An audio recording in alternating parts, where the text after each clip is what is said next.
I speak to a lot of young people going into the Air Force. I think we do. I think there's a communication issue in a way from what we see as the very senior Air Force heads who have all been on the whatever the latest bandwagon, and they always would used to jump on the bandwagons, of course, because they're the seniors. That's how you get promoted. You tell your boss what they're doing is right. The boss promotes like. I just think we've seen such strange bandwagons to jump on with the with D&I, with the whole LBGT plus, with Stonewall, the stuff that I warned the Air Force about. I said, this doesn't have any place in the Air Force. Like it's so divisive, and the Air Force is such a cohesive unit. Now, the other thing you've got to remember, Monis, is the Air Force is the youngest, of course, of all three. It's only about 100 and something years old, 107 years old, something like that. Whereas since the Navy plane were invented. Yeah, exactly. Since planes the Navy goes back, of course, and since the sea was invented. And of course, the Army's always been. So the Air Force, I believe it has a foundational insecurity, which you can't see it. It's not, you can't speak to someone like me and say, do you feel insecure? No. I think as a whole, the Air Force constantly looks for a sort of justifying its place in a way because there is an inferiority complex when you look at especially when you look at the Navy, right? Because Britain rules the seas, right? So like there's that heritage over there. So there would be an inherent insecurity, but only when you're looking within the armed forces, not when you're looking at any other institution, I guess. I think so. I mean, I was in the Navy as well, and I felt a lot more comfortable in the Navy than I did in the Air Force. And it's a bit strange. You speak to any of my Air Force guys I flew with, and we all felt comfortable because we're all focused on doing the job. But the Navy, on the task, the Navy just felt like this massive, huge war-fighting machine that had always been here, and it was steeped in history, and the wardrooms and the bases had flags from Nelson's time. I mean, it was incredible. The Air Force is incredible. It's just a new incredible, if that makes sense. It feels it feels like a bit more new build than say an old stately home from the 70s. A new build home feels slightly different, doesn't it? That's all it is. I think that's the main kind of issues that we're seeing at the moment. No, but it's not done. And you're right. You would expect that. Yes. One of my biggest issues, and I actually said to the chief warrant officer who was doing catering at the base at RAF Valley, I got so upset towards the end of my career because what was happening moments. I was flying young people in their 20s, and we were doing air combat. And the thing about air combat, it's very taxing on the body and the mind. There's a lot going on. So you burn a lot of energy very quickly. And so you're under G and you're looking out the top and there's all the muscles working. And I could note this tailing off during the sortie. The students started off really well, especially in the afternoon. Towards the end of the sortie, they were just really bad. And the recovery of flying the aircraft back to the airfield was poor. And I had to, take control sometimes and land the jet myself if they're, and I couldn't work it out. And I started to realize that the afternoons are worse than the morning sorties. And so I then started saying to these students, what are you doing for lunch? And they said, we eat the food on the squadron, because you very rarely have got time to go to the officer's mess. It's you just don't have time of the day. There's no time. So when the young people look at the Air Force, they think, I'm in a world surrounded by all this conditioning, the diversity, everything else I've got. And now the Air Force has sucked into this as well. If you look at the Navy and the Army, they didn't broadcast the fact they were doing it. Does that make sense? Yes. They obviously were doing it because obviously we take in, it doesn't matter who you are. If you're good enough, it's a meritocracy. But what the Air Force was demonstrating that it wasn't a meritocracy, that you still could be the best. You still could have worked really, really hard. But because you had the wrong skin color, you've been through this once already, remember, in reverse, because you've got the wrong, because you're a young white man and you're the wrong gender, we're not going to put you to the top of the list. We're going to put everyone else above you because we believe in, and I think young people that I speak to are clever. They just are. I know we put them down, but they're very observant, and they just went, you know what, I don't think I want to be judged on my skin color or the gender I am, things I can't change, immutable characteristics.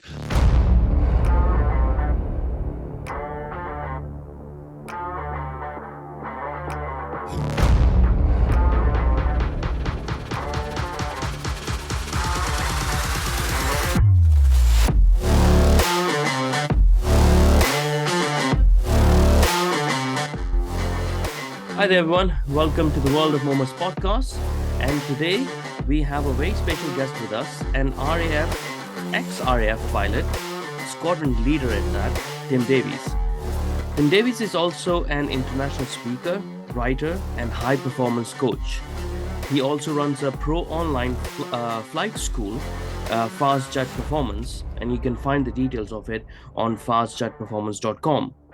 There's also a YouTube channel as well, Fast Jet Performance, and I've been on that YouTube channel a lot. There's a lot of interesting stuff, things that make me want to be his friend if he wants to have me.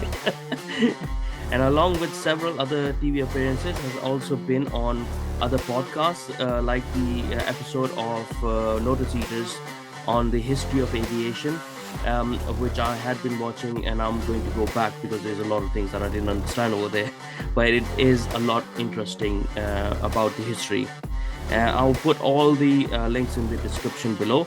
And today on the Reflections and Reactions episode, we are going to talk about the current state of the RAF, what is actually happening over there. And I thought it would be really good to have Tim over here. So hi Tim, how are you?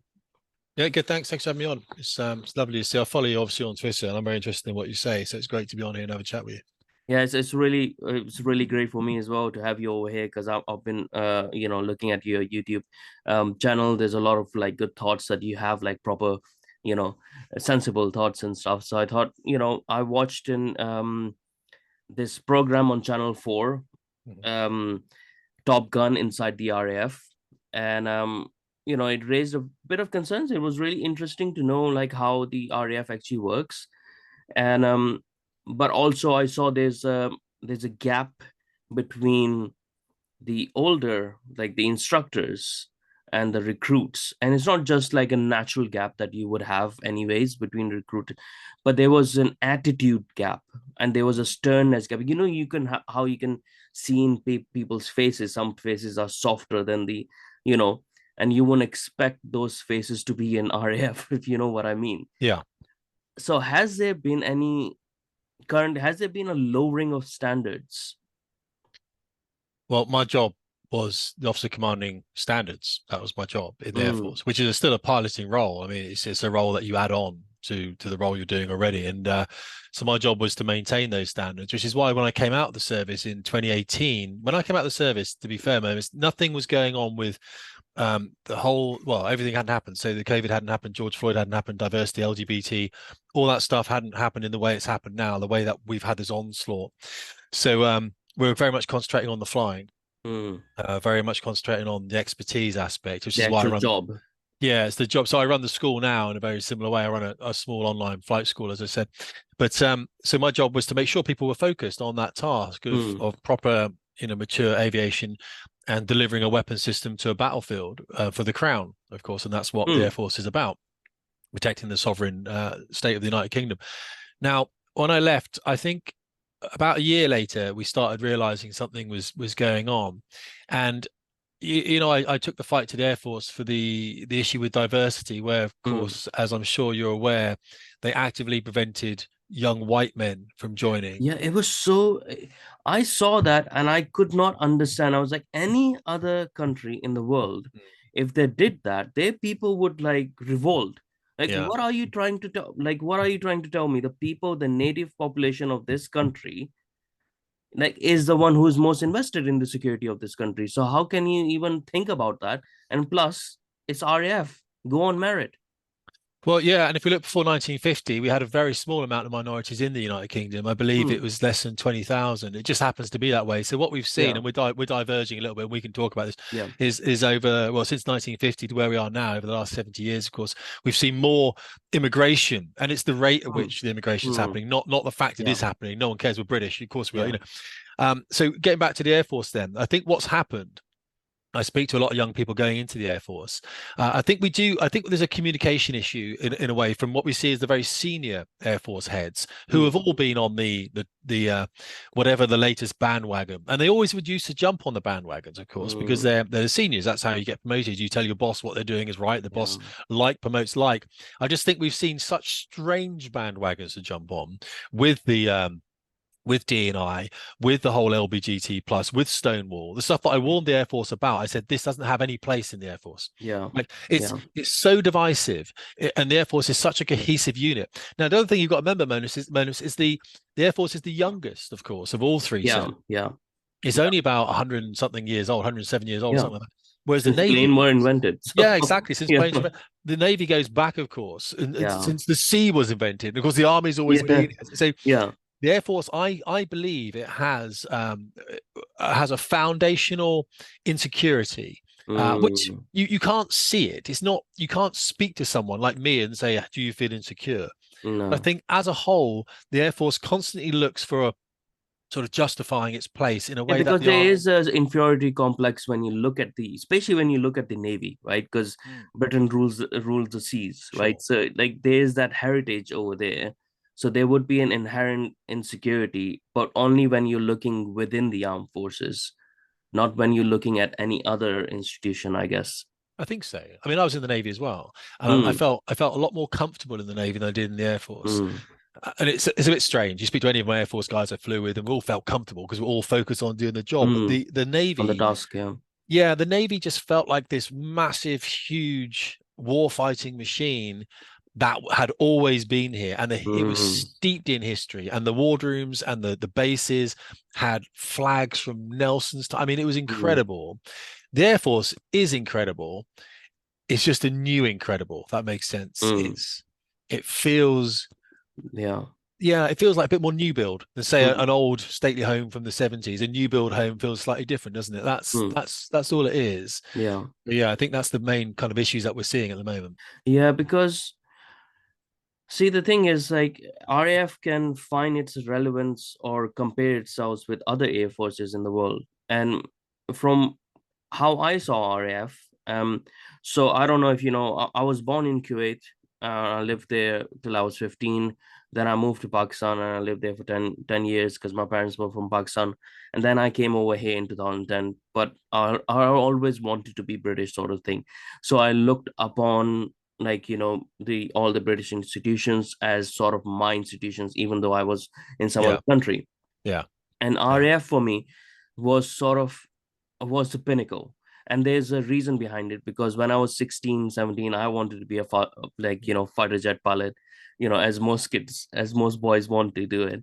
sure. um I was in Pakistan at that time, so I didn't have any other source. So I went ahead and I said, well, maybe I'll try joining the Pakistan Air Force, right? But the competition is so bad, and this is also something uh, that I want to relate to RAF.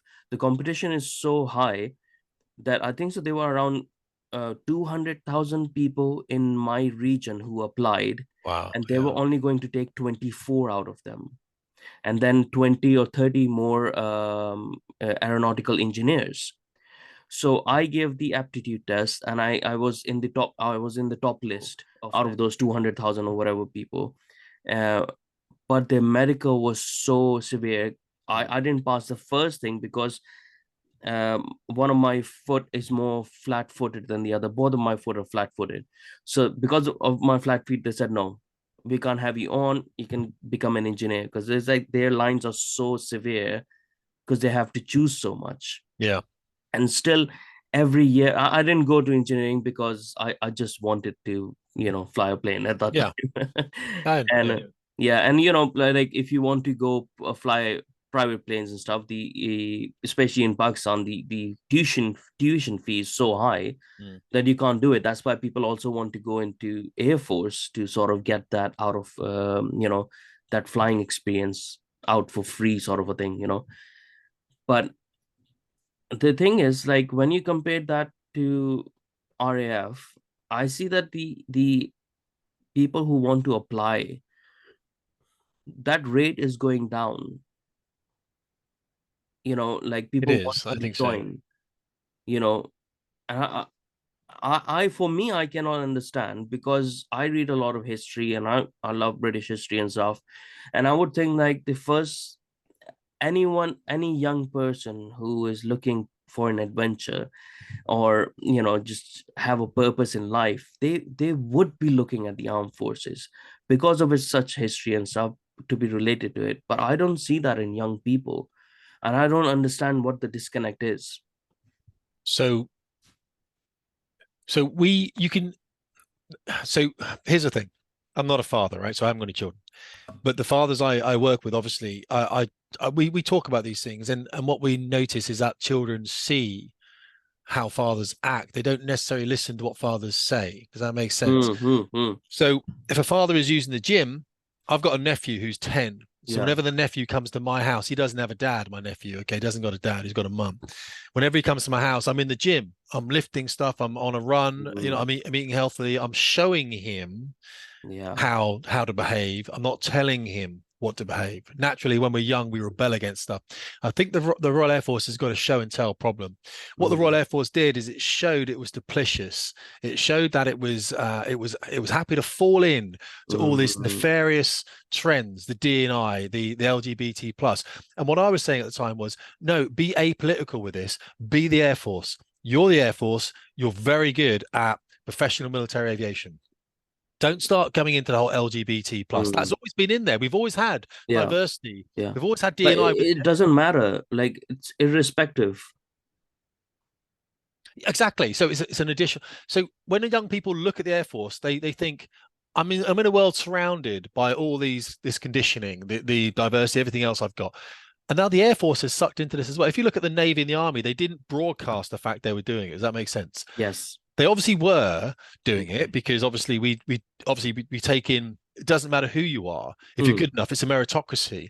But what the Air Force was demonstrating that it wasn't a meritocracy, that you still could be the best. You still could have worked really, really hard. But because you had the wrong skin color, Yeah. you've been through this once already, remember, in reverse, because you've got the wrong, because you're a young white man and you're the wrong gender, we're not going to put you to the top of the list. We're going to put everyone else above you because we believe in, and I think young people that I speak to are clever. They just are. Yeah. I know we put them down, but they're very observant. And they just went, you know what? I don't think I want to be judged on my skin color or the gender I am, things I can't change, immutable characteristics. I want to be judged on my ability because I've worked hard in school. Look at you, your aptitude. I mean, that is incredible that aptitude puts you in that top 10 of people that apply. It's amazing. The fact you had a flat foot, you can't change that. That's not your fault. So, what you did was incredible. So your life ahead of you now must look just absolutely fantastic because you know that you had that ability. And I think it's great. If someone judged you on that, if I said, you know what, you're a minority, let's put you in a fast jet training. The problem that we have is that a lot of people accept that. They say, okay, I will. And now they live with the guilt. This is the problem. I don't know where that mindset comes from.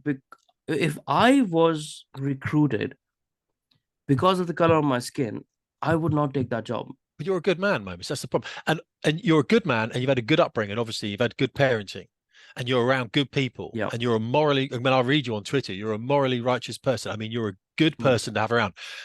The issue being, a lot of people get very confused. A lot of people are told, you deserve it. Look what's happening with the president of was it Harvard University at the moment? Yeah.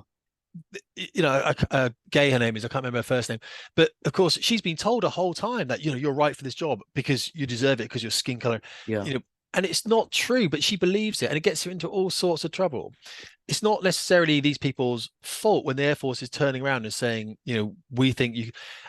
I understand it. I'm not having to go, minorities or women that take that opportunity. I just think it puts in you such severe doubts about your ability.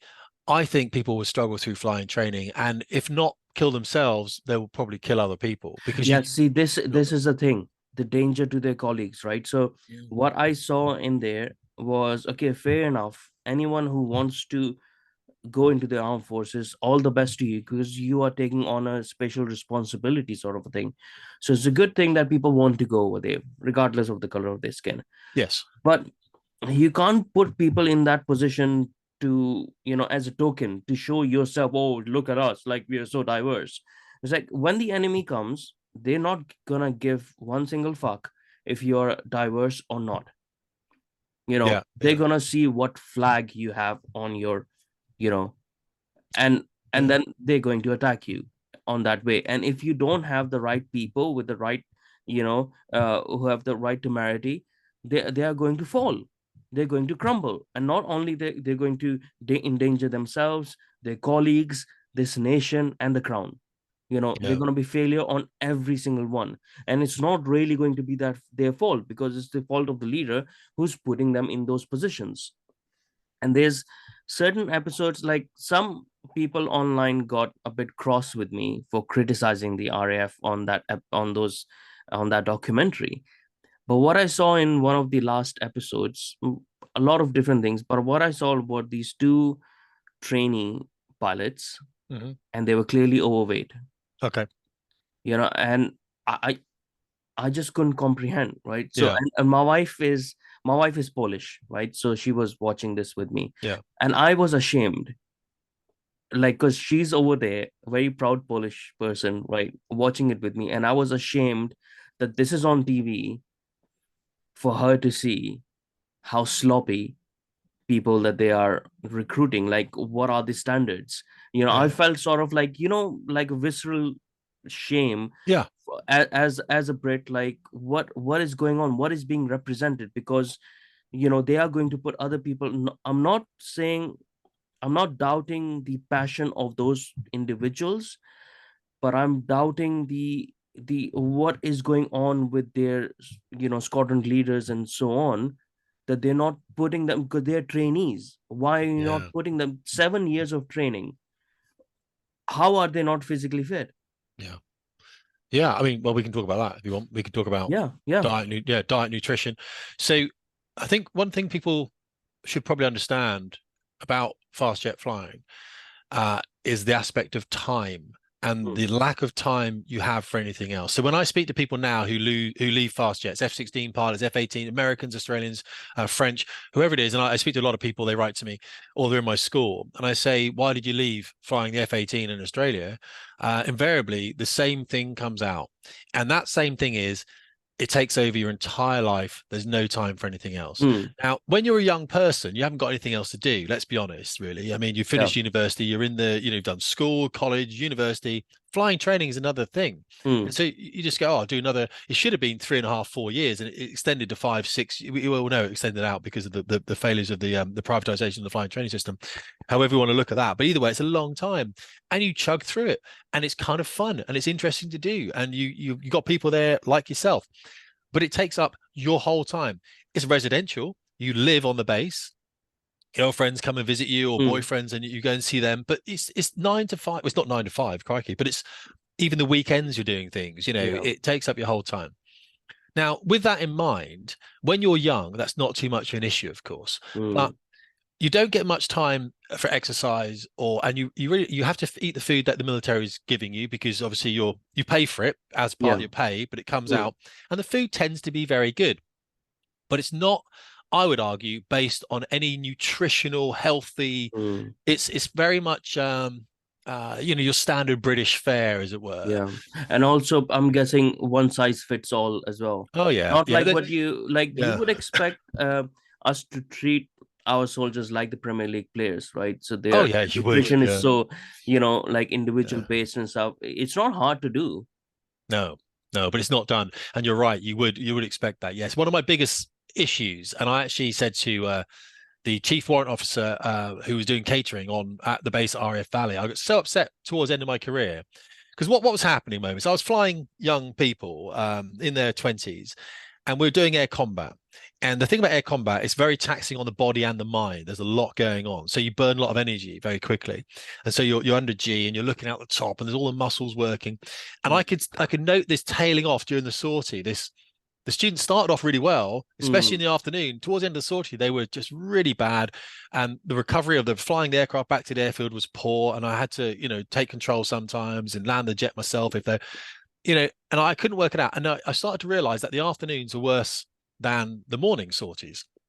And so I then started saying to these students, what are you doing for lunch? And they said, oh, we eat the mm, food on the squadron, because you very rarely have got time to go to the officers' mess. It's mm, you just don't have time of the day. There's no time. If you went to the officers' mess, someone's going to phone you up and they're going to say, Steve, can you come back, mate? We're going to fly, mm, or you got sim, or you've got to help with this, or you've got to work out this bit, or help planning. yeah. So you never go to the mess. You're always on the squadron from about 7 in the morning till about Mm, maybe half 5, 6, even 7. I was in for 12-hour days all the time. yeah. And what I was finding is the guys, obviously, if you haven't got a chance to go to the mess brings food over and it puts on the squadrons. And those are sandwiches, a chocolate bar, an apple sometimes, and a fizzy drink, like a little plastic tub of orange. God. You That couldn't should make it. not be anywhere near. You couldn't make it worse. I mean, Yeah. it was white bread sandwiches with, say, a piece of God. processed ham, or Sugared just, white bread yeah, sandwiches. exactly. So it's all carbohydrates. It's simple carbohydrates. So Hmm. what happens to your blood sugar level? Of course, you eat this stuff. You eat the penguin bar. Yeah. You know, it's penguins. It's wagon Yeah. wheels. It's not even.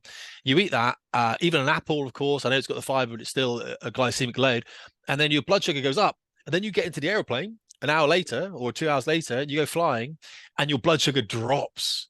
And so now Mm. you put this person, and to fly one of those aircraft costs us about, I think, £10,000 an hour.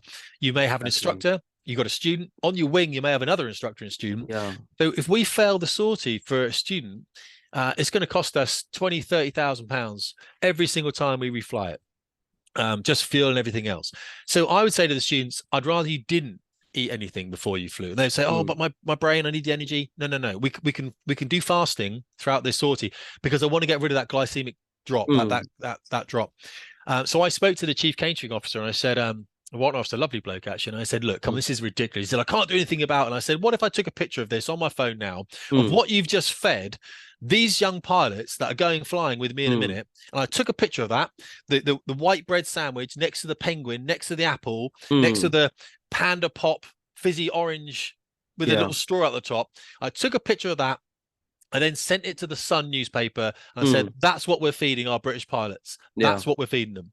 And the guy said, "I'll come and see you." And I saw him the next day, and he showed me his budget, his spreadsheet. I think his spreadsheet was 47 pence a day per person that the Royal Air Force could spend. And he said, "Look, budgets are a problem. I could probably get out different budgets." And then he did improve it. They did improve Yeah. it. But what should have been on the squadron should have been, chilies and rice, or it should have been, something slow release carbohydrate, Yeah. Yeah. because we're talking about athletes here. And the Mm. problem is, if you don't feed them like athletes, they're not going to become athletes. Exactly. And that's Exactly. that's what you're seeing in that program now. Yeah. You're seeing young Yeah. people that are overweight, not doing exercise, eating the wrong foods, and they haven't been trained. I can tell from your language, Momus, you understand nutrition, you understand sleep, you understand, the positive relationships and the benefits of the fact that Mm. they have on people. But if you don't teach people that, people don't know the difference between a white bread sandwich and a brown bread Yeah. sandwich, they don't understand why bread is not Yeah. necessarily good for you, or Yeah. pasta. That's the thing. And I mean, when you hear like these football players and cricket players, not cricket players that much, but football players and those professional athletes, they have a very strict diet, and their cheats are like once a month or something. They might have a pizza or something like that. Yeah, It's like, yeah, we should be treating like that because they are high. They, they are, if you see them as commodities, yeah, they're actually very high value, yeah, yeah, because the time and effort that you're putting in them, so you have to take care of them, as such. And they are young, they might not know at that time, what's good for them, what's not good for them. This is something that I saw in the documentary as well, that they had the food coming in and it was all crisp and this and that and that, and I was like, what is going on? Because the instructors, even the padre, was fitter than the yeah, trainees. yeah, I was like, well, this is a generation thing, because these guys haven't grown up with these fizzy things, these, like, this sort of crap food. So naturally they're not, inclined to eat them, so they didn't get used to it. The younger generation, they have grown up with these things more in Britain, yeah, and that's why probably, and not to take that away from them while they are, in the RAF. I think that's a huge mistake, and that's the same thing that I see within NHS as well, with our doctors and stuff. So if you go in the cafeterias and the food that they're feeding their patients, it's abysmal. It's like yeah, ready-made meals, or like, yeah, what they're eating, and that's why you get unfit nurses, unfit doctors, and such. Like, how can you promote health when you yourself are not like healthy? And that's not to say like I'm healthy. Like, yeah, I know I'm overweight, right? But I'm not responsible for the security of this country. So yeah. Or the health of other people. yeah, Yeah, you're absolutely right. exactly. And again, it's about demonstration. So I talk to a lot of my men. We do a lot of nutrition in the school. Mm, We do a lot of mental health. I call it mental wealth, not mental health, because mental mm, health's been overused. So mm. how can we get our mental wealth up? How can Yeah. we because until you look after yourself, moments, how can you look after everyone else? That's what you're talking about, right? So Yeah. we've got to set the examples to other people, haven't we? That's the thing. We've got to make sure that we're trying to pick the healthy choices when it comes to nutrition. We're Mm. trying to sleep properly. We're trying to not look at bad things on the internet, Yeah. which are all there. We can see them. Yeah. So I think it's just being a good, honest, human being. And I would bring Britishness into that as well, if I Mm. may, because Yeah. Yeah. we know what's right in the UK. We know what we should be doing, and this is why we're such a great country when it comes to having all different people come in, and we embrace that in our communities.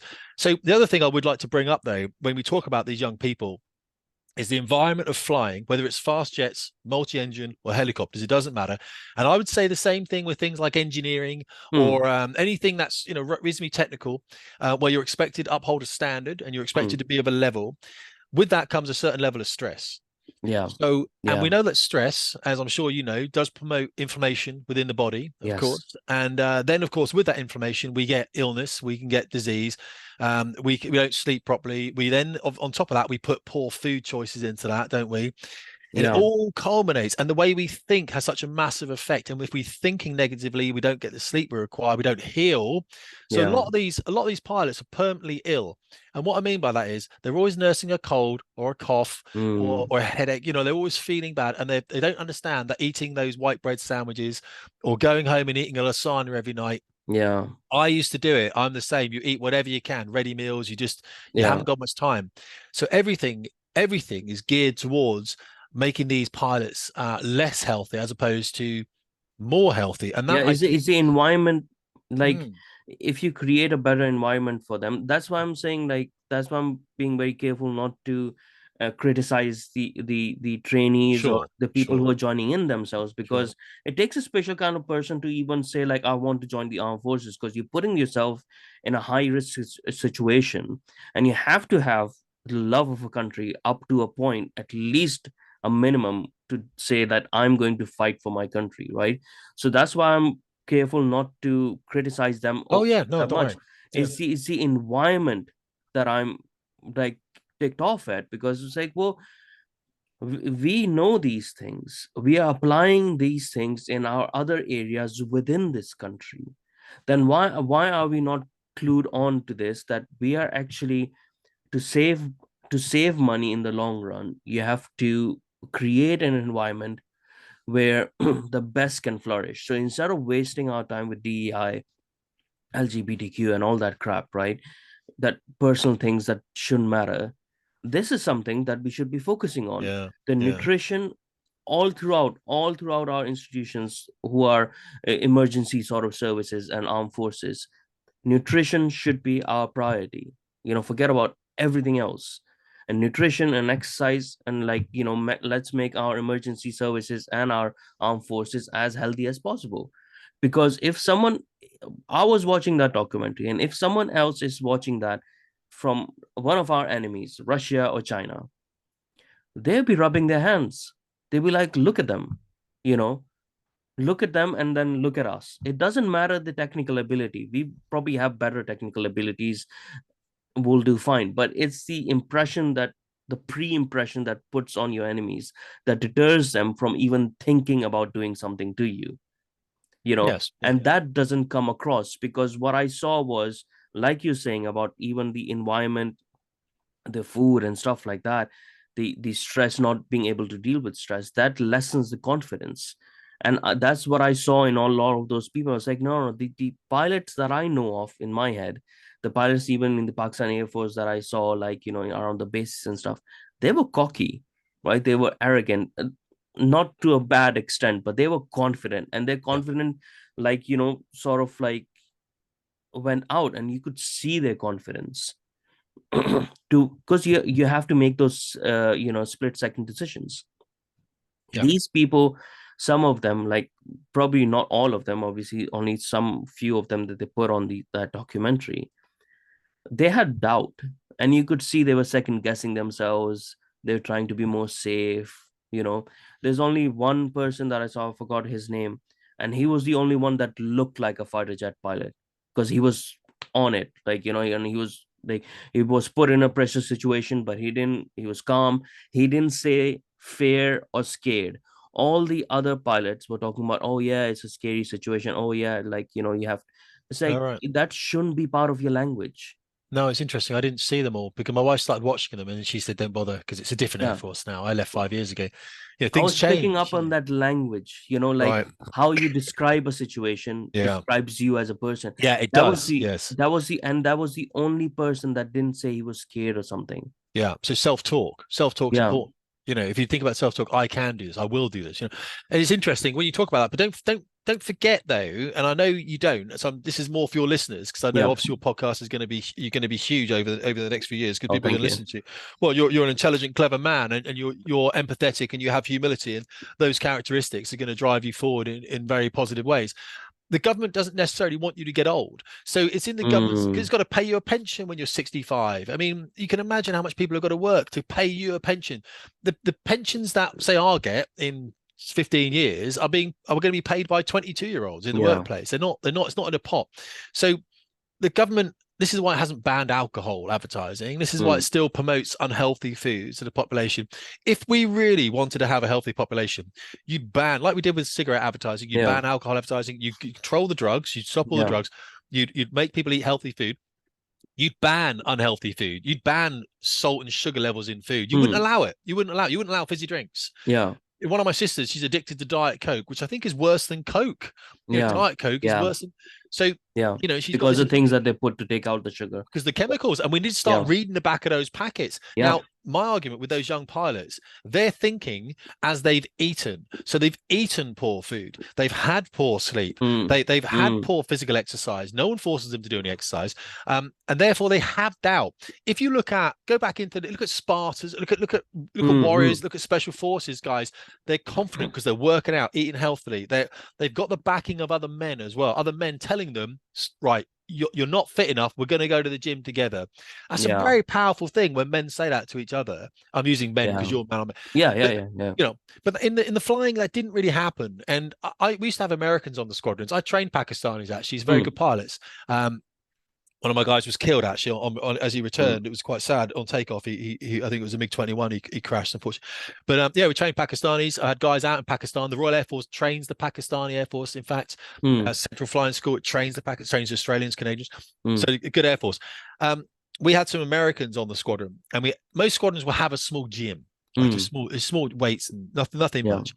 And the problem is, a lot of British pilots would come in with your gym kit, and you'd see when you're on the program because you can see it the night before. You see what Mm, you're flying, see what simulators you're doing, see when you've got to speak to the boss or you've got to yeah. present something. And so you think, well, between those hours, I'll go and use the gym.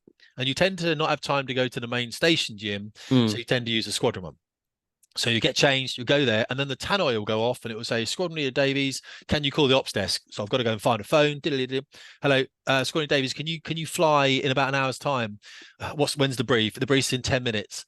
Right, I'm in the gym. Okay, I'll be there in 10 minutes. All right, mm. and now you've cut your workout short. It happens Yeah. again and again and again.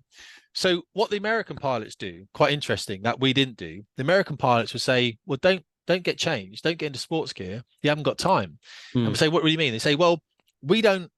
I'm not saying all American pilots do this yeah. because American pilots, a lot of them do, but the pilots on our squadron, realizing that they didn't have enough time, they'd go to the gym for 10 minutes and do a bit of lifting, and then they go back to do the work and maybe another 20 minutes, but they would never get changed. So they take the flight suit down around the waist and they Mm, do some lifting.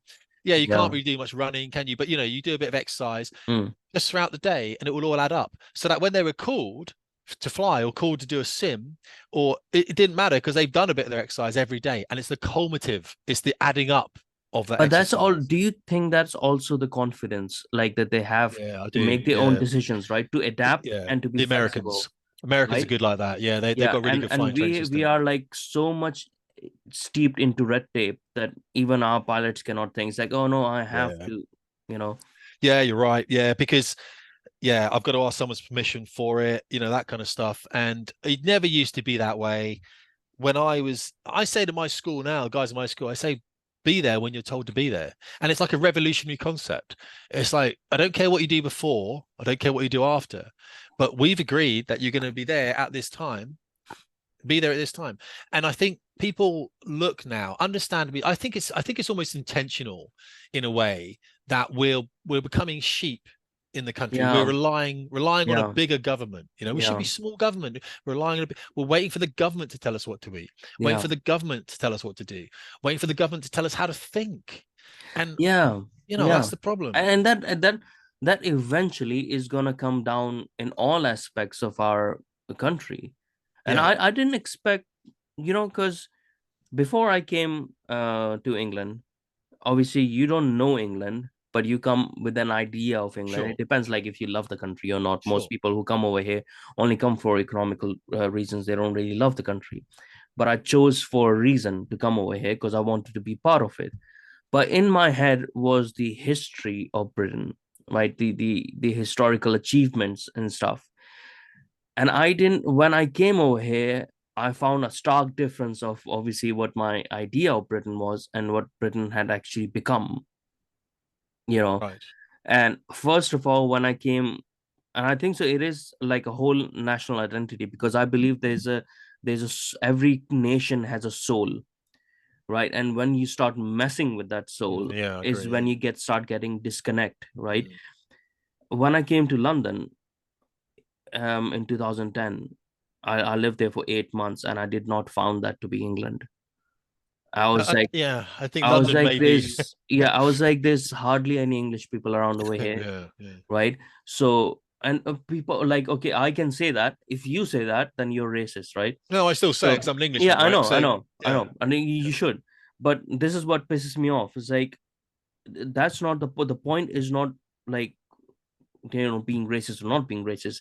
The point is it's a common sense thing. Once you displace the a native population from an yeah, area, in majority, when you put in a different population with a different cultural background and no cultural relevance to this nation, or very low cultural relevance or love for this nation, then obviously you're going to break apart the soul of the country. And that is going to open up. And it's not saying that whatever culture is coming in is bad, you know but the thing is, it opens up these gaps, these cracks, for other ideologies to come in and start taking over. And that's what I think so has happened with woke, because we have opened up these cracks.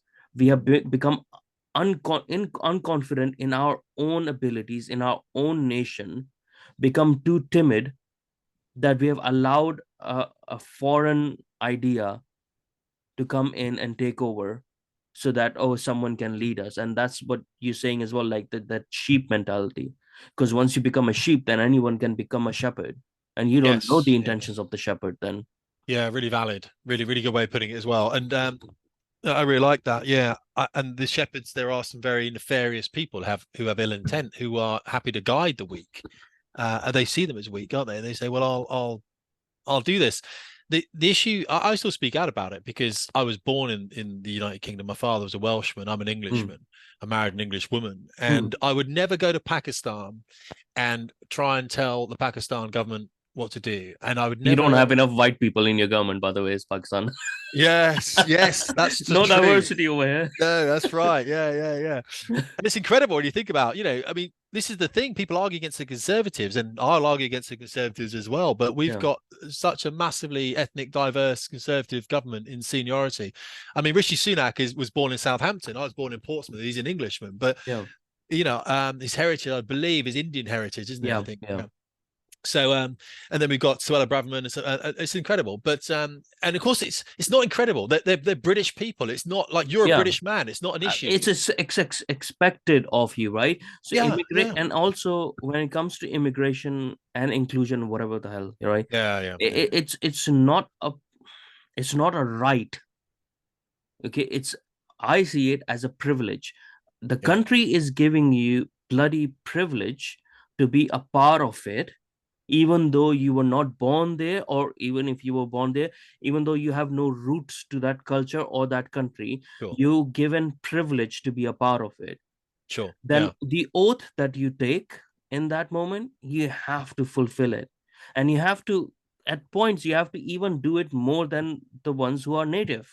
And that's no bad thing, because you're trying to prove yourself, as well. At the same time, we shouldn't expect people to prove themselves, but people should expect themselves to prove themselves. You know what I mean? Like, Absolutely, of course, yeah. because it's a privilege to be a part of it. So if the RAF is saying, okay, on merit, like, some whatever, some black person on merit, he's able to be a fighter jet pilot, that should be like a moment of pride for that person. Well, it was a moment of pride for you me, know and I'm not black. For me yeah, accepting that's what I'm advanced saying, training. regardless of their Yeah, ethnicity, that should yeah, be it's like, no, I have proven myself regardless of my ethnicity absolutely. to be and it's a privilege to be a part of it. Well, But it's so then if you, damaging yeah, it's exactly. But then if you otherwise. start being in that RAF and start saying, oh, I want different things because of my culture and stuff like that. Oh, I'm not gonna do this. Oh, I'm a Muslim, so I need to have a beard. Like, when you're not really allowed to, it's like you're trying to appease and bend the rules. It's like, why Yeah. are you doing that? Yeah, I don't think it comes from the individual to a certain extent. And if it did, No. I would take them out of flying training. It didn't matter Yeah. who they were.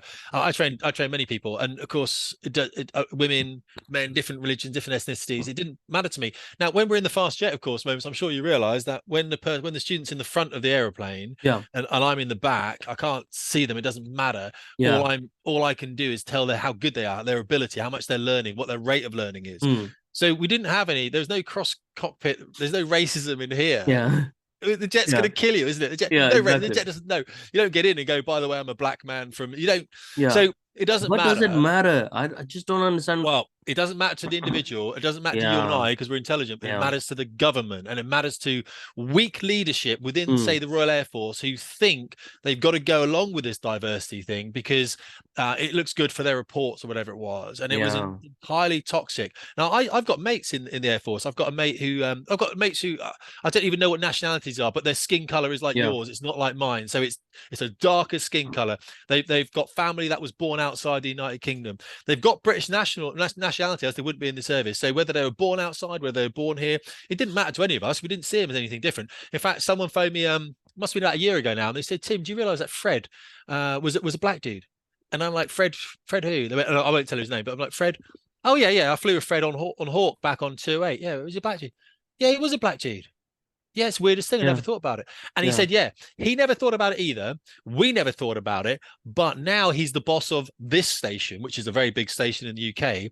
And he's just started telling a friend of ours, for the first time ever, he's started thinking about his race. And has his race got him to the position where he is, or is it his ability? How damaging must that be Yeah. for his Yeah. confidence? When That now he he's thinks done all of that, and now you're putting doubt in his. everything he did, and he's a fast jet pilot, everything he did, was it about his ability? Like, was he as good as me? Was I as good? Or was it because he had your skin color? Amazing when you think about the level of victimhood that we place in Yeah. Yeah. these diverse communities, or women. We say to women, come and fly fast jets, and women must think, well, is it because I'm good enough, or is it because I'm a woman and you Yeah, want women? exactly. Exactly. And this another point that I want to pick up. I saw in there was this guy, a really good guy. Like, you could see on people's faces, right? So he was a trainee. I think so. I think so. He was something to do with engineering or that part. So I'm Yeah. getting. His dad was from Africa and his mom was from Ukraine, Okay. right? And he was a product of that, and then he's in the RAF, right? Brilliant. His mom and dad are proud of him being in the Okay. RAF. It's like, okay, he's taking it on board. He's like, his responsibilities and stuff like that. Really good attitude he had, really smiley guy and stuff. He wanted to be like, he loved boxing, Oh yeah. so he trained the boxing. It trained for boxing, and they saw straight away who his instructor was, and it was a woman. And I was like, what are you guys doing? Like, I'm sure she's a good coach, but men coach men. Like, there's a reason for it, because there's a different way that a man would handle it, right? But then I was like, okay, let's put it back. Maybe I'm just being sexist in my own head. Let's watch it play out, like, right? So he lost the fight and she was pushing him and stuff. It's like, okay, good. But it's the effect of after the fight, right? So he lost the fight, but then she came up to him and she was hugging him. It's like, oh, I was welling up and stuff. It's like, see, this is why I'm saying men coach men, right? Because if you lose, your male coach would not do that to you. He would be stern with you. He would want you to take some remorse, some regret, have some pain. Yeah, and deal with that pain. And then he absolutely. will Yeah, just going to tell you how to use that pain, because men act differently. We don't want that sort of affirmation, that sort of that's right. affection, That is right. especially after a loss. And I just didn't understand. It's like, what are you guys doing? Why, in the name of diversity, you want to show, even if it's just for this program that you're showing, oh, women can be good coaches. Like, I'm not doubting women can be good coaches, but we have different ways of coaching each. Like, what do you think? I'm way off the mark over here, or? Well, no, when we had female fast jet pilots, it's very different though. The females, what tends to happen to the females when they come through fast jet training and you speak to them, is they're in a very masculine environment. And I would argue that they need to be, because we're going to kill people, right? And we're going to do it Yeah, very quickly, and we're going to do it with the most violent force we can possibly find, because we need to, so that we can move on to kill someone else and someone else and someone else. We can't spend time on delivering. It needs to be expeditious in its intent. Now, I'm not saying women aren't like that, because I've seen some exceptionally aggressive female fast jet pilots. They tend to become into a masculine environment, and they tend to be if you speak to one of them, they say, yeah, we are in a masculine environment, and we are we've been kind of changed into that environment. It's not a hmm, natural environment, and fine. I think that's how it's always going to be, to be fair. yeah, It's always going to be that way. When it comes to something physical like that with boxing, I completely agree with you. With a yeah, man, it's same with jiu-jitsu. When you're rolling with yeah, people, apparently men will treat women differently, because men's bodies move in a different yeah, way. There's strength in different areas yeah, than rolling with. And I don't do jiu-jitsu. I speak to people that do. They treat women differently. And I'm surprised. Then again, this is the thing, the fallacy of youth. He probably didn't realize not to be trained by a woman. And can you imagine if yeah, he'd said, I don't want to be trained by a woman? Can you imagine yeah, what that would have? yeah, He'd be like, well, now they probably called him racist anyway, to throw that one in there. But yeah, he'd be a misogynist, wouldn't he? He'd be a yeah, sexist, misogynist, yeah, racist, homophobe, probably exactly. But transphobe, I'm pretty sure his you dad from know, Africa and his mom from Ukraine agree that it's pretty stupid for a woman to be coaching him on boxing, on not boxing. because of the Yeah. Yeah. ability, but because of the ferocity that you need to put in, the attitude that you need to have. A Well, man could you can could, convey to a man, a woman cannot convey to a man. can you spar with her? I'm sure she's He very was fit and very sparring with tough. her. He was Yeah. sparring with her, so it's like, how hard can he hit you then? Well, I've got a friend of ours who's a woman. She's walking across Antarctica, and she is a firefighter, and she's bigger than me. She's a tough woman, Hmm.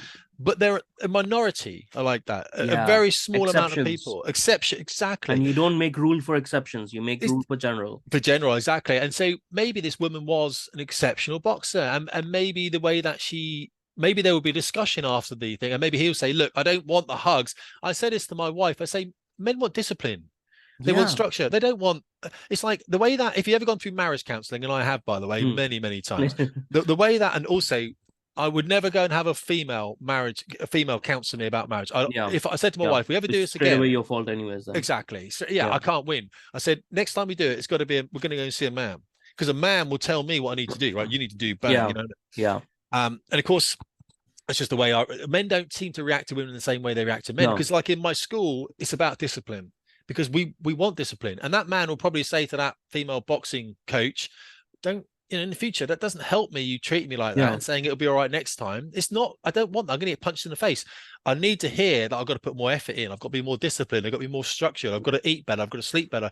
I've got to watch more boxing tapes, whatever. I've got to spar with more Yeah. technical people. I want to hear that. I want to hear how I can grow, not Yeah. how I can go under a duvet and watch Christmas Netflix films to make me feel better. Yeah. Men don't I mean, react to that. it's her instant reaction, because that's why I was waiting. Let's play it out and let's see what happens. But it I'm was rooting her for you. instant Yeah. reaction after he failed to Yeah. hug him and then say she was welling up and be so emotional. So it's like, look, it's not the man coaching the woman, right? Even that is sort of like, I would still say, bring the man for technical ability, but a woman needs to coach woman because they understand each other better. They might be able to get, through the psyche better. So, and you can bring the man because they're high performing men. So you can bring them in for technical abilities and stuff. But even then, okay, that's fine. But when a woman is coaching a man and the man is trying to learn, he's going to learn to your level only. And your level is low level for him. And that's no disrespect. It's because of our, physical abilities and physical restrictions. Sure. You can only reach a certain level. And the problem with that is, apart from the exceptions, because you can only reach a certain level, you can only think of reaching that level. So if you're coaching a man, you can't even think that he can reach a higher level than you, and Yeah, that's that where the makes sense. problem happens, right? So you don't know how much he can push himself. Another man would know how much he can push himself. Yeah, I think there's I think there's a disconnect there where when I mean maybe this young man probably didn't realize. And I said I haven't seen the program. However, I will say, in the military, it seems, well, this is how it used to be. I think that's a great way of starting Hmm. it. When I was in it back in 2018, it was like this. And that was that men would be educated by women. Women would stand up at the whiteboard. I'm going to teach you now about air combat. Fine. And a man would educate women, and it wasn't a thing. No one had any Yeah, it wasn't ever anything anyone ever thought of in any negative way. Uh, it really wasn't. And I know that because it's my job to make yeah, sure we never had any of that. We never did. I didn't have much to do, in that particular capacity. yeah, So if that's, I think the problem is it's now becoming a thing because seniors and the Air Force and the government have made it a thing. yeah. They've shone the light where there was never any light before. It was like no one really cared. If the woman was good enough, Hmm. well, Yeah, that's fine. If the man's, I've got rid of more men out of flying training than women. Now, the one thing about women, I'll tell you, it's interesting, was one thing we didn't necessarily take into account with women was their menstrual cycle. All yeah. right, because they do go through that. I mean, I'm married to a woman, so I understand Mhm. it. Yeah, And she will say that there's a week, a month, a couple of weeks a month where she feels like depressed and low, especially as yeah, they get older. A lot of these women are quite young, of course, they're quite yeah, fertile, aren't they, in their 20s? But they still had off days. And yeah, how do they come to a dude like me and say, I can't fly today because I've got cramps or yeah. whatever? So we had other women on the squadron. That's why And that's why I was saying, like, you need to have those women about yeah, you because who they can understand the understand. women. Yeah, And imagine if you're a boxer as well. I mean, if you've got a man boxing and teaching a woman, that woman has to have confidence to tell the male boxer, yeah, the coach, look, I'm having a real problem today, and maybe I should give it. You know what I mean? Or yeah, let's not do any. And so, but one thing I found that was a difference between men and women was men on different courses. Every course came in every. I think about 2 months, we had about 6 guys coming on a course. And on one of those courses, maybe a woman, one woman or two women, but normally one. And most of the courses didn't have any women on it. We had very few women come through. And there's many reasons for that. We can discuss it, but that's just the truth. Now, on those courses, I would say to a new woman coming through, oh, speak to Tori, speak to Katie, speak to Saskia. hmm, She's on course 4 ahead of you. She's a couple of, you know, and I'd speak to the girls in ahead of them. And we've said, hmm, have you met the new girl, yeah, Jen, that's come in? Have you met Jen? And invariably the women will say, no.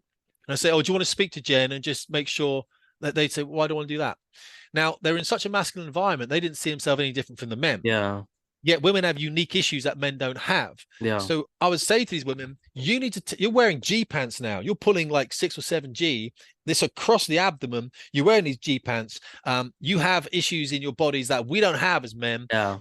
Speak to these girls about how you deal with those issues. And I literally had to tell the women, you are to go and speak to her and make sure she's got someone she can lean on. Women don't communicate in the same way that men communicate. Men would always talk up and down the courses, like, how you doing, mate? How was that course? What was the air combat one like?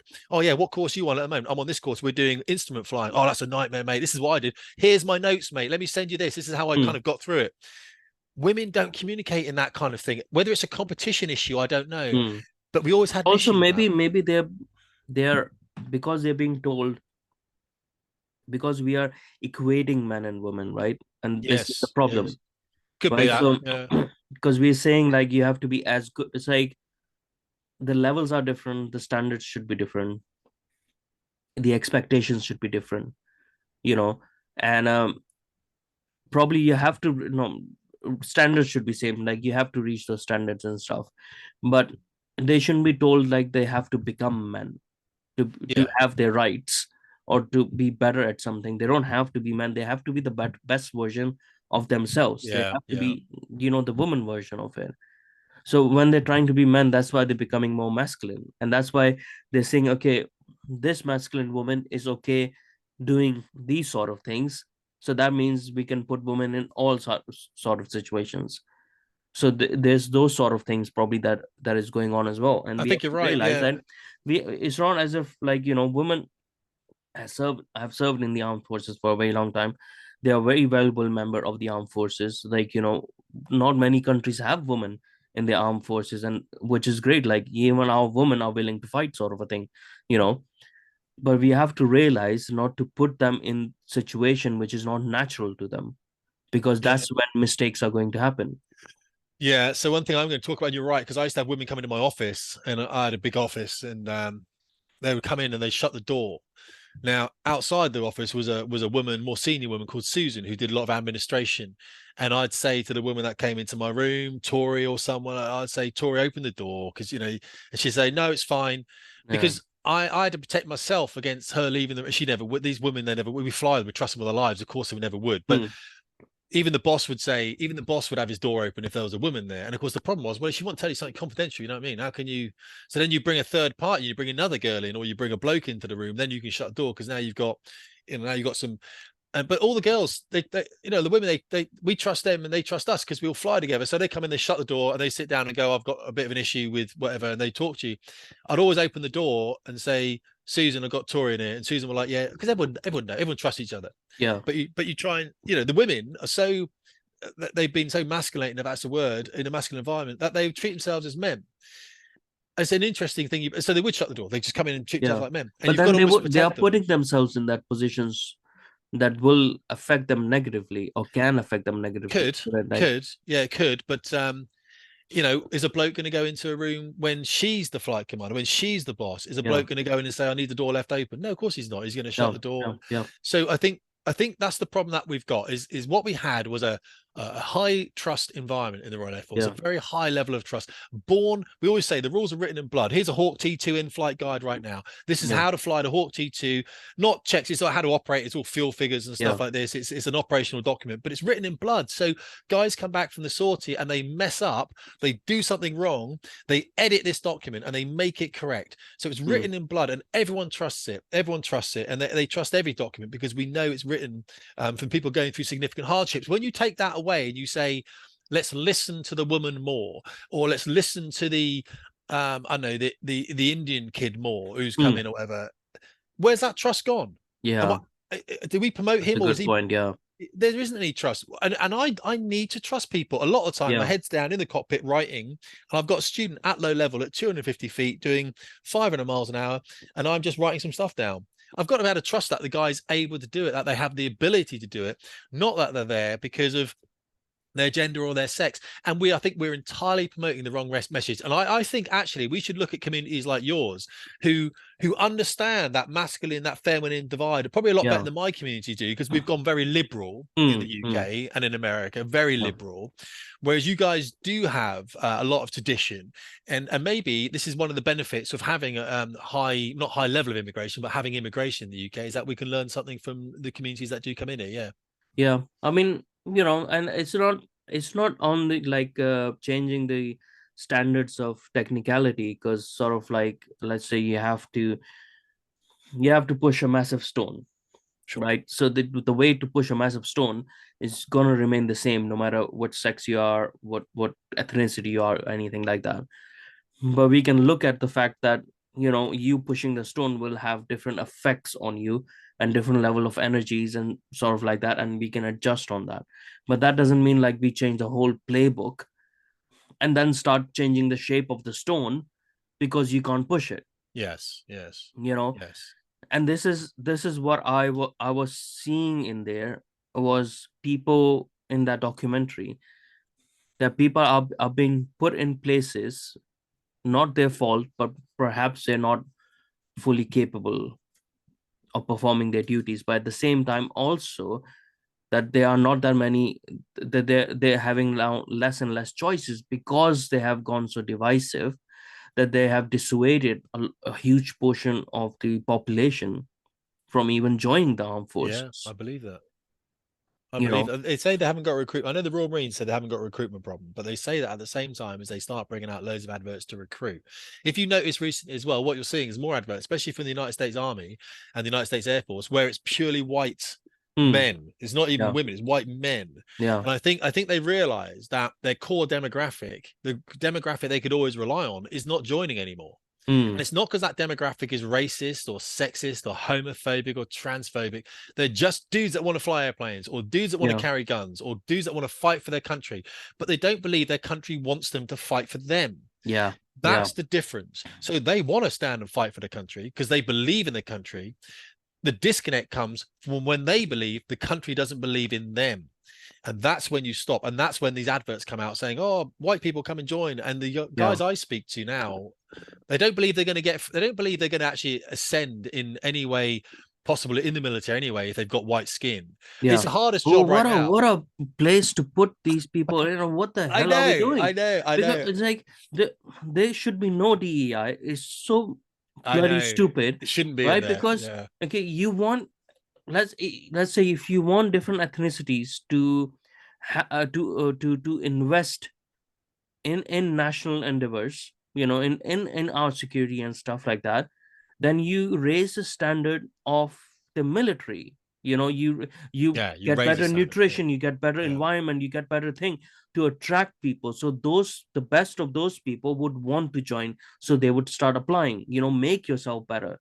why Yeah. why are you lowering your standards so that other people can come in? It's like, no, Yeah. keep your standards high so that more and more people would want to join, right? Like, even let's say in civil services and local authorities and stuff, Yeah. Yeah. there didn't used to be that much diversity in local authorities, the employees and all that stuff. Why? Because they didn't used to pay enough, right? So why would men would want to go and work in local authorities and stuff when they're not paying enough? Right now they have started concentrating on DEI, and there's more diverse people over there, but that's not the deciding factor. The thing is that they have raised their salaries to meet the market expectation, Yeah. and that's included people of very diverse backgrounds to join, to invest, like, so you made yourself better, basically. you know there's no need for DEI. It is going to naturally happen. The best people are going to get the best, going to go for the best opportunities. I don't understand this whole insistence, especially when it comes to the security of this country, Well, that we should prioritize ethnicity. it's not the young people who are joining who are at fault here. That's the first thing Yeah, we got to yeah, understand. yeah, If you speak to young people, they don't even see race or gender, or they don't see yeah, it because they got mates who do, it's just how it is. They've grown yeah. up with it. It's the people that are my age Hmm. who are almost 50, mid 50, who think that they're doing the right thing because they're Yeah, idiots. They're idiots. They're yeah, not very clever. So yeah, they yeah. think, well, I tell you what would be a good thing is if we helped, or if it right, listen to the language and let me tell you Hmm. why I think this is a bit of a psyop. I think it's a bit of a government Yeah, scam. Here's me. Let's pretend I'm the head of the Royal Air Force, who used to be a boss of mine. He's a lovely bloke, Mike Wigson. I went up against him. He's not the boss anymore, but used to be. And I really like the guy. But he decided that he was going to follow the government's plan of pushing diversity and LGBT plus into the Royal Air Force. He was going to open the gates. He was going to suppress the white entrance, and he was going to bring in minorities, and he's going to bring in a lot of women. What he's saying to these people is, as a white man in my 50s, I don't think you're as good as me. yeah, I don't think you can get in on your own merits yeah, because you're black or you're Pakistani or you're yeah, Indian or a Sikh or a Hindu.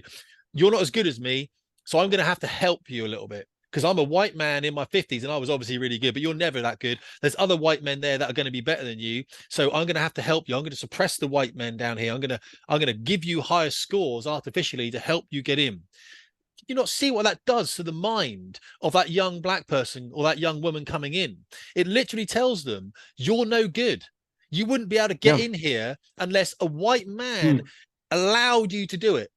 Yeah. I'm allowing you to get in here because How you're not good enough. patronizing. Yeah, It's awful. It's even worse than patronizing, because what we do is we need everyone in the UK, because if you're British, you're British, right? hmm. And we're going to need really solid British people in the future, Yeah, like really like yourself, like people I see all over the place, like people in my school. We're going to need good British men and women to push this country forward in a very, very changing world. And if we're telling half the country you're not good enough because you've got the wrong skin color, yeah. so the white person has got to help you. Not only are you going to resent that, but you're going to think in yourself, you're going to think that you're not very good. And you're also going to lose that connection with the white people, Yeah, right? oh, yeah, absolutely. And Yeah, I like, the thing is, for me, the native population, regardless of their ethnicity, regardless of the country, they are always going to be, no matter what happens, no matter how much I love Britain, they are always going to be more invested in the security and sustainability of the country than even me or anyone else. And that is nothing to do with, racial or anything like that. It's just natural. Obviously, because you have roots, you have ancestral roots, Sure. and they are in your, they're in your subconscious. That pulls you. That thing that makes you want to defend something, even though you might not agree with it. How many people fought in World War I and World War II that did not really agree with the government of the day, Sure. Sure. right? But there is something that pulls them to fight for the country. That is a population that you never want to lose connection with its country, but you never want to alienate them. But once you start, over focusing on people who might or might not be completely loyal to you over the people who are definitely are, it's a recipe for disaster in my point of view, because a lot of immigrants, even like myself, if it becomes too inhospitable to live over here, would just leave. They would exercise other options, Sure.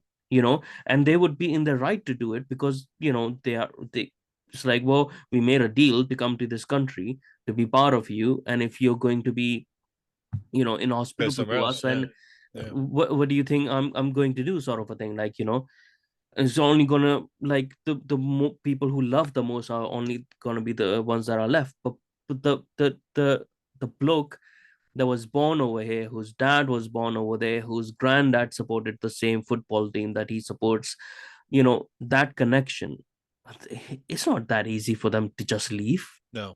you know No, no, it's not. And that's the thing as well. I've got nowhere to go. Who's going to fight the hardest? Let's be exactly realistic. And exactly when you see these people exactly stand up, and the thing about Anglo-Saxons, the whole of North yeah Germania, the Scandinavia, Anglo-Saxons get exceptionally violent, exceptionally quickly. And yeah no one wants that, because it destabilizes the whole yeah regions.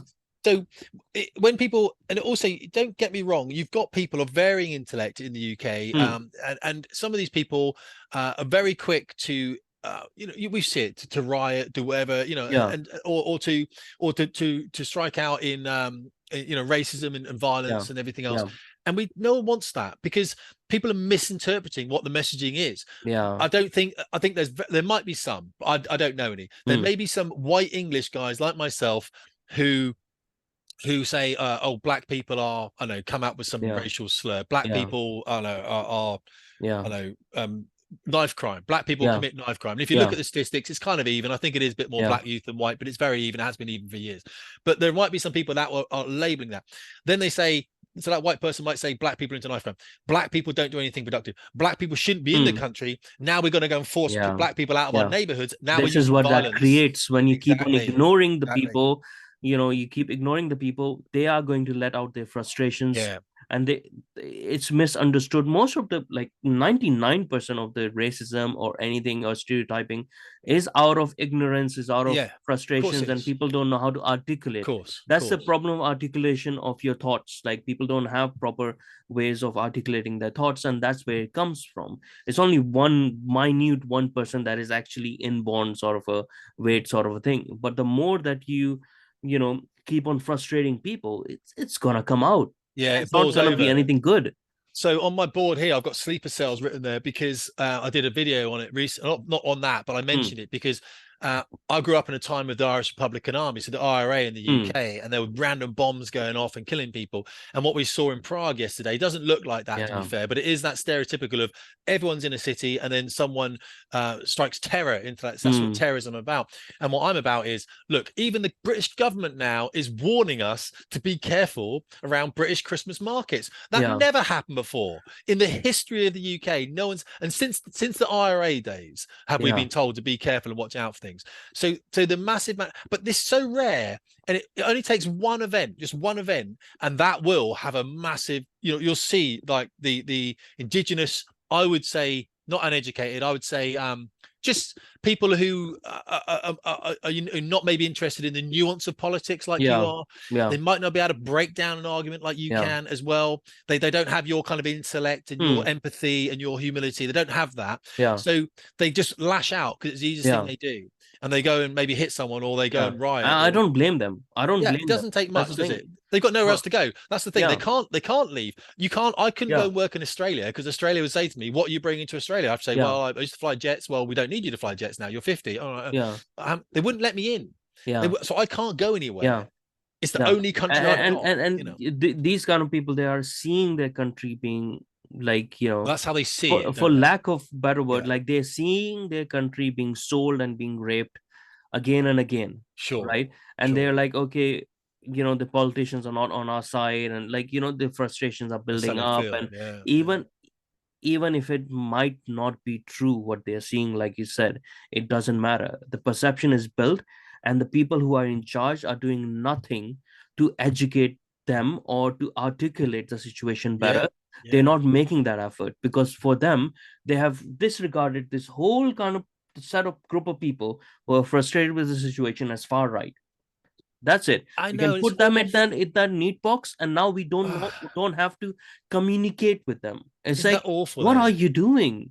Yeah, It's not far right. But I mean, it's incredible how this word is thrown around without any meaning yeah, or clarification. I mean, what you're doing on your podcast is brilliant because you're trying to clarify a very nuanced and a very complicated problem. That, remember, that complicated problem has been brought in by a conservative government, and yeah, no one was asked.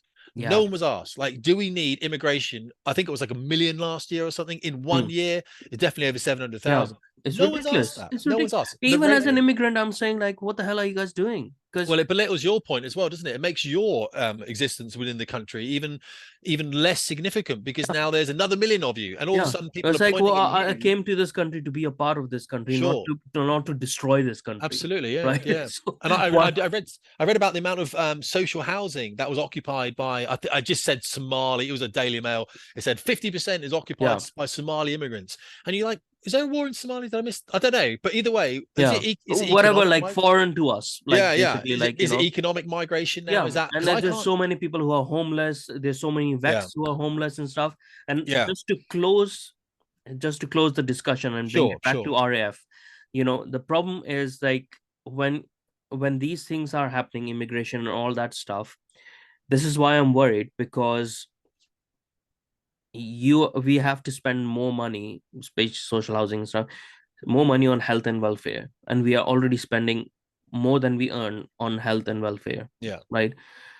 Which means that we have to take money out from other services that a lot of people, especially politically left-leaning people, don't see as necessary, including the armed forces, right?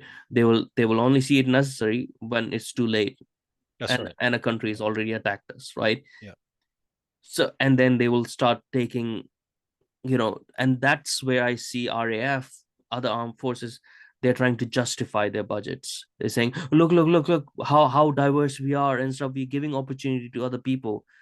Don't take, don't cut us even more. Don't cut us even more. Maybe that's the level where the executives are maybe putting they're at that. Yeah, maybe themselves they're as well. told. I think they're probably told. You're Yeah, right because it you was know, pushed by Ben Wallace. It was pushed by the government yeah. diversity, so it could be that. It could be like a just whatever it might be. The thing is, it puts pressure on a country, and you know it puts pressure on the country, and it reduces our security, you know and that's the effects that I'm seeing, that we're not spending the right money in the right places, because we have to spend on welfare. People just don't understand. It's like, we don't have an endless money tree. There's like, No. we have limited resources, and we have to utilize them in the most effective way.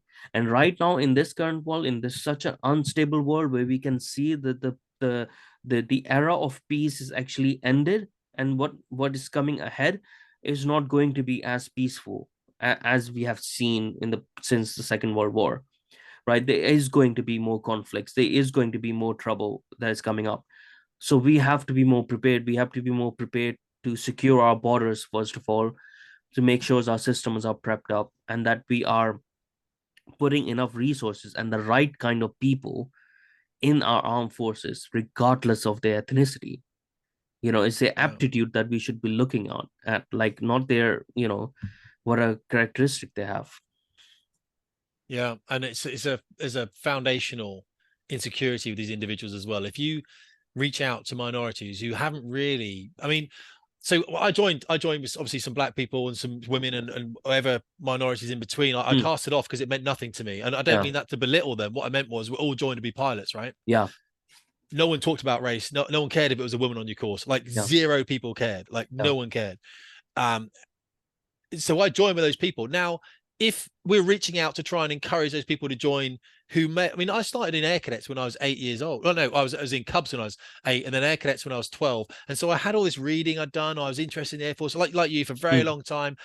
A lot of people, when you turn around and you reach into communities and you say, hey, do you want to join the Air Force? And the first time they thought about it is when they were 18 years old, mm. not invested in the idea No, of the Air Force. You're not going to get them in there for very they haven't long. gone to the air shows or like No. not. Yeah, So they might be there for 5 years, whereas I stayed for 20. So you yeah, think if I've got to train a new guy every 5 years, that's a huge resource I'm putting in. yeah. Whereas if I get someone who's been interested in the Air Force since they were 8, I'm training them once and they're staying for 20 years, maybe more. Mm, So we have to look at that issue as well. I think we need to get people away from welfare. The new wealth that we're going to hit, especially like guys like me in their late 40s, 50s, is going to be about health. It's going to be how mm, healthy you are. Mentally and physically. It's going to be what you're mm. putting in your body and how you're thinking, and it's Yeah. not going to get wrapped up. And I think we need to start getting people to consider their position, like get them off welfare, get them productive like yourself, Mm, get them invested in mm. their communities, especially, but in their country, Yeah, especially. And that's the problem, I think, when we start having this level of immigration, because it's too much to be able to do yeah, that. It's yeah, too high.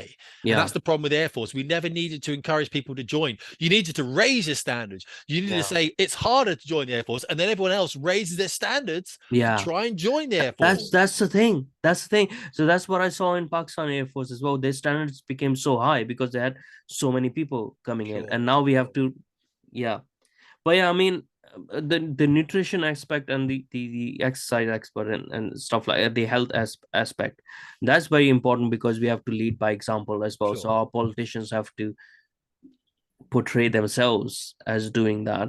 you know our NHS, our doctors and our nurses have to be the most healthiest, making the most healthier choices.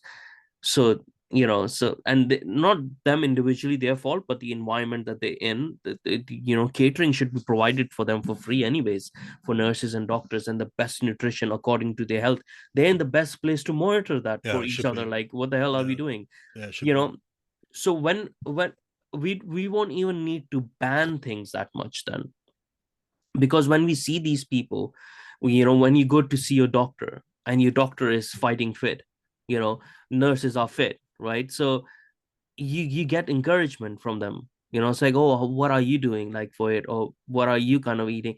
You get sort of encouragement. But when you go in and you're going in for a diabetes check, you know and your doctor is telling you like, oh, you shouldn't eat sugar and stuff like that, and your doctor itself is 10 sizes bigger than I you. know. It's I like, know.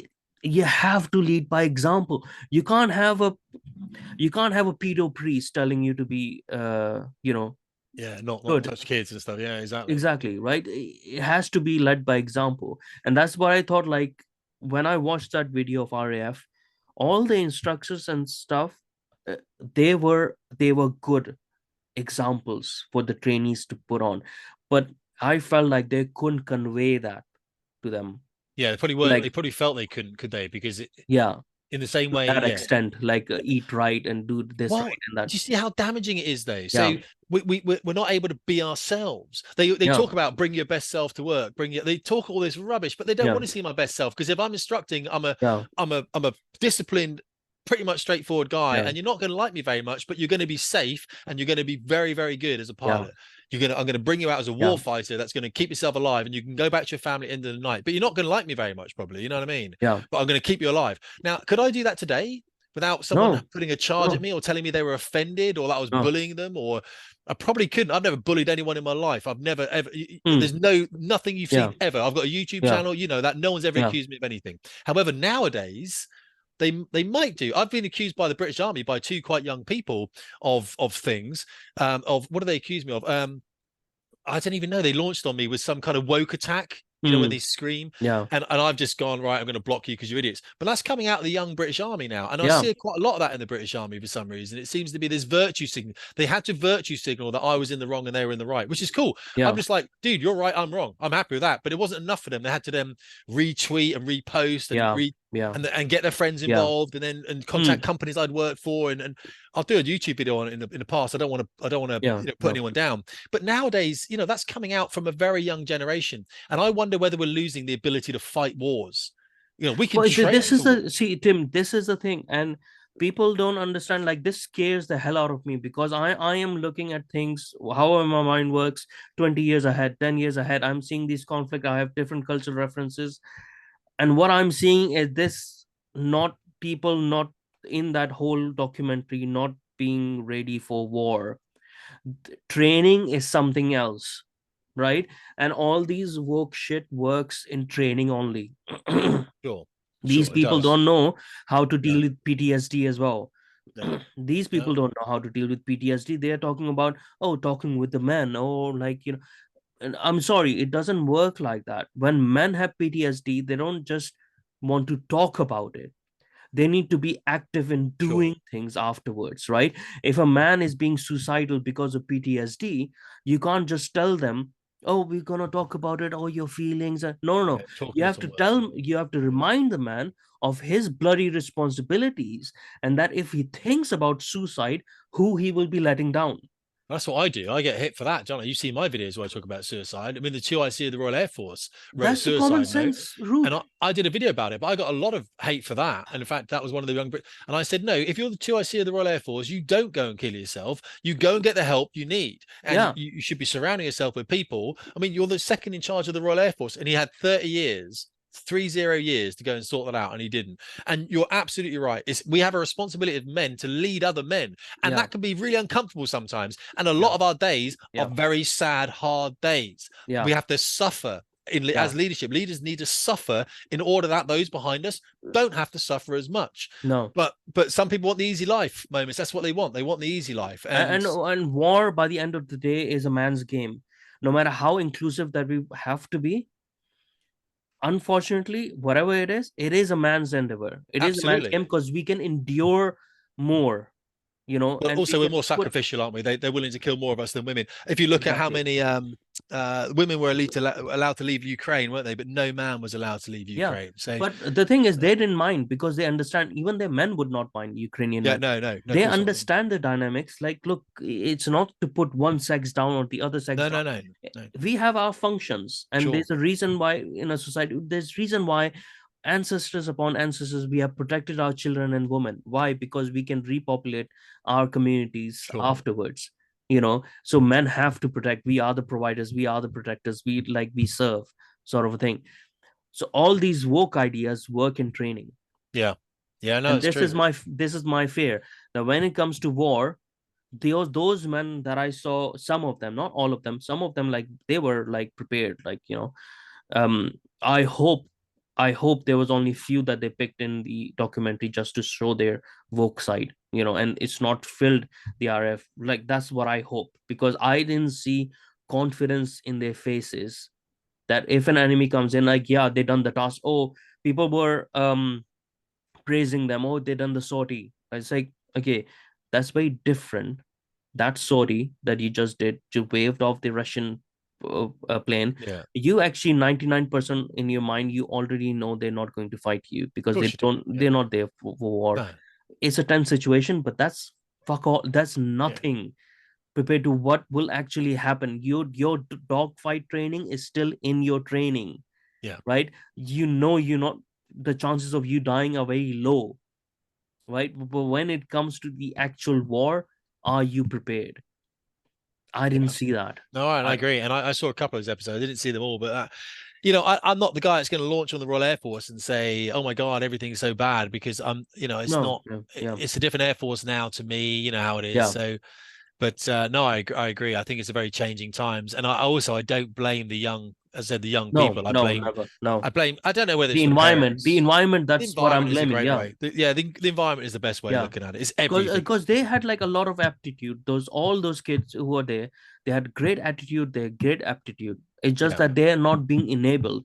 They've been bogged down into this woke thing. And I didn't think like it would take them that long to be prepared, like mentally. I think so. They had a lot of resilience and stuff, Yeah. but they're just being watered down. Their emotions and their, their actual abilities are being watered down to fit some of the people, some Sure. minor people, like within, just so that it doesn't show up. Like, but I think so.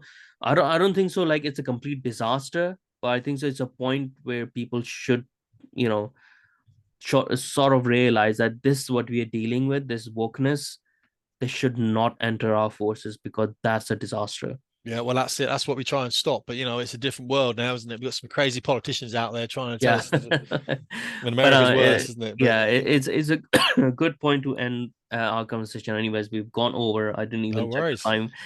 No Yeah, worries. thank you so much for coming on. I hope we can have more discussions about Sure. other things. Yeah, absolutely. Yeah, it was great talking to you. It's like I just started rambling on about other things. I even forgot what was I mainly talking about. No, it's fine. No, it's great. Anytime, Yeah, anytime you see how your podcast is going. I follow it and stuff. It's great, and I'll put this out on my Twitter yeah, as well. So yeah. I'll retweet you and Amazing. stuff. Yeah, thank Yeah, you. get hopefully build up your Yeah, followership and everything. But brilliant. brilliant. Thank you. Just stay on for just one I minute will. so I can say goodbye properly. Okay, thank you everyone for watching, and until next time, take care, be good, and thank you so much for listening.